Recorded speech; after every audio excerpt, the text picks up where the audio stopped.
We have purchased about 28 ventilators from France. It's all new ventilators. And you'll be surprised to know we are just charging from a poor man just 5 rupees a head. That is just 7 cents. Instead of charging them $20,250, we are just charging 77 cents from that poor man. And there are 28 ventilators are being operational. Those people who are there on that ventilator, the poor people, without any cost, they would have died by now, because they can't afford to go on the ventilator and giving that 20,000 rupees per night. But when we talk about the education system, ladies and gentlemen, there is a need of paradigm shift in our education department, in our education system. And I believe that government can't do this job, and government doesn't know how to do this job. That's why there was a need to contact private sector. That's why there was a need to have the private-public partnership there as well, because government doesn't know how to fix that problem, but the private sector does know about resolving this problem. So I have been to each and every door and knocked the door to the people who understood the education and wanted to turn around and have turned around the education system in different parts of the world and in Pakistan as well. Now we have got a very cohesive kind of relationship with the private sector. I'm spending money on behalf of government. They are under their advice, under the private sector advice, and under their guidance as a private-public partnership, we are turning around the basic education system there in Karachi. I control, and in my jurisdiction, there are 3,500 schools there in Karachi, and we are turning around all the schools there in Karachi. Now the quality education is coming out from those schools with the help of the private sector, and that has never happened before. That government had gone to the private sector there in Pakistan and knocked their door and got the participation from the private sector. So I'm really grateful to those private sectors who have come and joined hand with us, and we are doing wonders there in the education system there. You'd be surprised to know that with the population of 18 million people, we have not given as a government a voice to the people, that if anybody has a problem of civic facilities, they had no toll-free number to call to the administration to fix their problem. For the last 62 years, people of Karachi never had even one single number, one contact number to launch their complaint. And that is what, and life was very easy for the administrators as well, because if nobody is calling you, then it becomes no news is a good news. At the end of the day, if somebody were to ask me that, hey, what's your city doing today, and how are the problems, I would say, well, no news is a good news, and there's no problem at all. But while I'll be saying that there's no problem at all, there will be thousands of families who will be suffering from different sort of problem. So we have given the voice to the people of Karachi, and we conceived a very high-tech communication system, and that is called 1339 complaint management system. We set up the call center, 50-seated call center at the back end, and we have given this number, 1339 toll-free number, to the people of Karachi. From their houses, they can call to that number. The call goes to the call center, they launch the complaint, and at the same time, with the fraction of second, I can see the whole complaint within my office. There's a screen in my office. It's all connected through the wireless, and every complaint comes to my screen after every second. So while sitting in my office, I am aware that what's happening in the city, and I can make decision accordingly. So we have given this first voice to the people of Karachi, and thousands of complaints are coming every day, and we have for the whole system. And I'm glad to tell you right now, and I'm proud to tell you right now, that we are the only government organization there in Pakistan which has got an international certification of ISO on this service, or on this ISO, on this 1339 complaint management system. Well, having said that, all these development, let me just share with you that my city is unique in some other manners as well.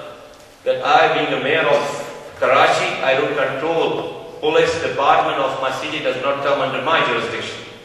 The traffic police of my city does not come under my jurisdiction.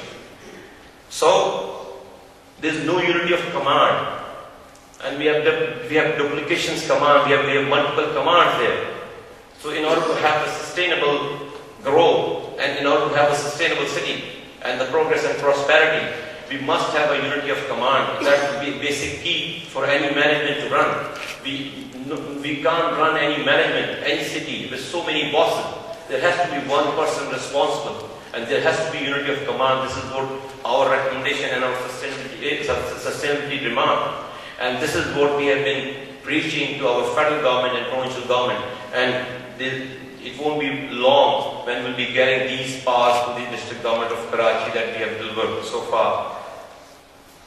Next, I'll go for with sustainability, that implementation of my planning, and that again comes the toll of implementation and the bodies are police department and the traffic police department, that whatever you plan, it must be implemented in letter and speed.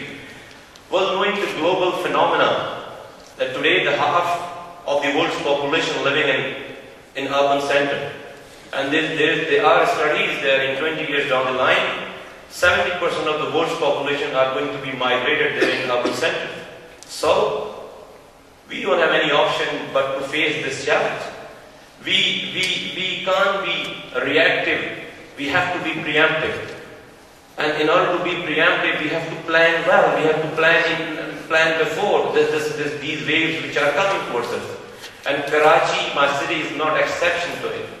We get an influx from all over Pakistan, the abnormal influx because of the industrialization there in Karachi, and people come from all over Pakistan, and you will find people in Karachi from each and every area of Pakistan, all caste, creed, religion and ethnicity are living there in Karachi. So there's a need to have a proper plan in order to foresee those influx which are coming. So we must have, and we are having a proper master plan, proper utility system, proper basic infrastructure, proper transportation system for upcoming growth, upcoming influx there in Karachi. And we are trying to be preemptive, not like 60 years back, that today we had to spend 30 billion rupees, $500 million just to fix the water and sewage system there in Karachi. Now we have been preemptive there in Karachi, and we are facing the influx which we are going to face there in Karachi, because Karachi has still got a space, and we, according to our master plan, we foresee that in 2020, the population of Karachi is going to be 30 million people, and we have to have the proper infrastructure for that 30 million people who are going to come there in Karachi in future, ladies and gentlemen. I've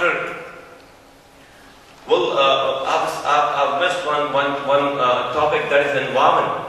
Let me just tell you today the challenge and what we have done to resolve the challenge, that we throw 400 million gallon water, 400 mgd water, sewage water untreated into the sea.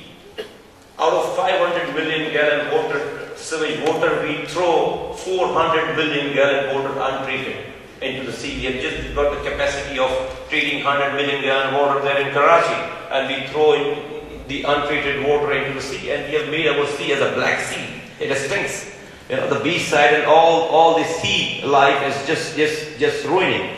Therefore, we have come up with a project called S3, that's the Greater Sewage Treatment Plant, and we are coming up with the 600 million gallon sewage water treatment plant. It's been approved. It's a 9 billion rupees project, going to launch very soon and will be completing in two years' time. And not only will we be throwing these treated water into the sea, but we will be recharging our groundwater with that sewage water. As far as the environment is concerned, I'm going to have the video. We'll have to start. Okay, just 2 moments, sir, if you allow. Well, sorry for I could not just keep the time in my mind. Sorry for that. Just one thing, that public participation, the ownership. 3 years after doing all these things, first time in fourth year of my tenure, I've asked the people to come and participate, because people had the mistrust on government. and they wanted to see the action first. So we had the action in 3 years, three years down the line, and the 4th year we told the people, look people, we have developed this whole thing for you, not from my pocket's money, it's from your pocket's money. Now